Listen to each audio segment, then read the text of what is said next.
first verse in the Bible, in the beginning, God created heaven and the earth. Now take a look at this. The word used here is God, and that God created heaven and earth. And the Hebrew word used here is Elohim, and this is how it reads in Hebrew. Bereshit bara Elohim. The first time I heard this, it was such an epic feeling. I heard it through a Roman Catholic priest in a class that was meant for Protestant students in my school where I studied.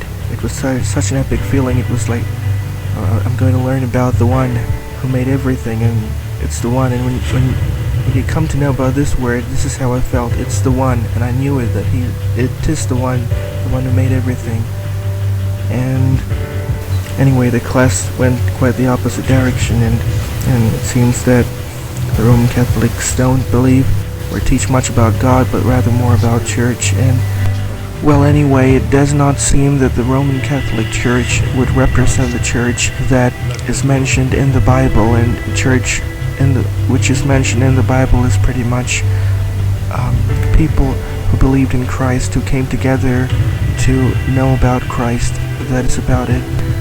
So anyway, coming back to the study of the first verse, the word being used here is Elohim, the Greek word theos, the Latin word deus, and the Tamil word, the Tamil Bible now reads this first verse like this. Now, Tamil is the local language that I speak from where I come from, a very ancient language, for at least 2,000 years unchanged, on par with Sanskrit and Latin. So, now the Tamil Bible reads like this: Adiyil Devan Vanatiyum Bhumiyum Undakinar. Now, the word used for God is Devan. Now, Devan would mean a guiding force, which could mean even a guiding force not necessarily by God, but even by nature itself. But there exists a word that is above the word Devan in Tamil, and this is the word that should have been used in translation. Now, this is the word that is above every other name of God, even in the Tamil account, words used to describe God. Now, this word is Kadavul. Now, this can be split into Kada and Vul. Now, Kadavul would mean Kadakaradu, that is to cross. Vul is to come inside. So the one who's above all and who's crossing to come inside to dwell. Now, the only possible way that I look at it is like this.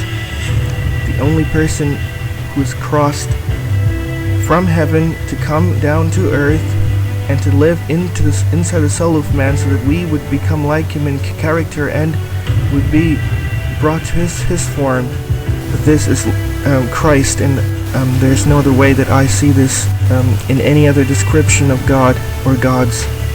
Now, the word Elohim used in the Hebrew Bible for God is a plural word. There have been a lot of controversies of this word being a plural word. Now, people come to say that since it is a plural word, El is described as God, and Elohim, him is the plural form, and people attribute this to God being not a singular but plural, so it would have to mean that gods created, or a council created, a council of gods or mighty beings created heaven and earth. I don't think that is the right way to look at it, especially when you see how Hebrew language treats a sentence depending upon verbs and adjectives attributed to the word. So if the verbs attribute plural, they would be plural, but if they attribute single and the noun remains plural, it would mean a singular form. So El, a lot of time is attributed to the strong one. To mean the strong one, El would have to mean the strong one, or the one who's above everyone. A lot of times in the Hebrew culture, El is related to the meaning of creator and judge. But there was one interesting translation of this word which is correct. Now, this would mean Elohim, the plural. The reason why it's being used as plural is because Elohim is the God of gods. Now, there's another way of looking at this, because God himself, the one who's above all, he gives the commandment saying, "You shall have no other gods before me." That's the first commandment he gives. And later, God is known by the name of Yahweh in the Bible. Now, Elohim during creation, as he's the one who's above all, and Yahweh, which is to mean I am. So, why does God come with this name to describe himself, I am? It is because I think that when we look at God, and when he says he is, and he's the one, and since we are being made by his Spirit, we know that he is. When he says I am, we know that he's the one that our soul longs for, and he's the one who is. It doesn't matter if you believe in the Bible or do not believe in the Bible. When you get to know the word I am, this is how God describes himself, and he is the one. So there is no other way to look around it to know God. And anyway, he later reveals himself, and in the book of Joshua later on, which comes in the Bible, a line quotes God is the God of gods. So Elohim Yahweh.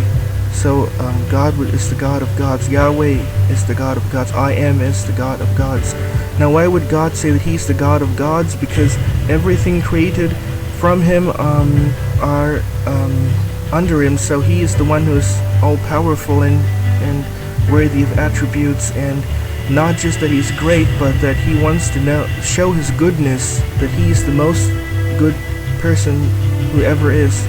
And that's why he reveals himself as the one who's crossing everything and comes to live inside our soul, and he desires to be our friend and to know us, and not that we would want to be against him and in rebellion, that he should never be, and he should never exist, so there are these two ways. And we would later come to read that he created other beings of power and might who moved as a council, and these other beings would again reflect his character, but evil comes in, and some of them would actually rebel against him to form their own alliance, which gives birth again to all the evil that comes passed down to humanity. So Elohim pretty much means this, the one above all gods. So that's the reason why they use this plural word. A similar word being used is the Lord of Sabaoth, which is the Lord of hosts. That pretty much sums up Elohim. He's the God of gods. And now he comes to create heaven and earth. Now this is the first verse, and I'll continue with the next verse later on. Thank you.